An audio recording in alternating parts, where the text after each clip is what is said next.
Salutare tuturor!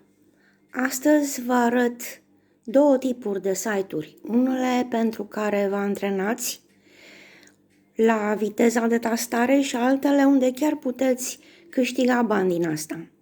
Primul site este rev.com. Este foarte cunoscut pentru transcrieri. Primești și un fișier audio, îl asculți și îl tastezi în text. Cu cât ești mai rapid și mai corect, cu atât câștigi mai mulți bani. Poți lucra de acasă și ești plătit la minut, de audio și transcris. Al doilea site este Clickworker. Aici găsești diverse microtascuri, printre care și introducerea de date și corecturi de texte. Dacă ai viteză bună la tastare, se simte și la câștig.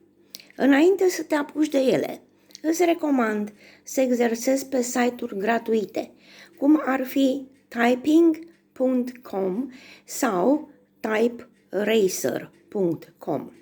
Pe typing.com poți să faci lecții pas cu pas, iar pe Typeracer intri în curse online și vezi cine scrie mai repede. Deci, dacă vrei să transformi tastatul într-o abilitate utilă, începe cu un antrenament și apoi treci pe platforme care te plătesc. Linkurile vi le las pe ecran. Nu uita să dai like, să te abonezi și să-mi spui în comentarii câte cuvinte pe minut tastezi acum și unde vrei să ajungi.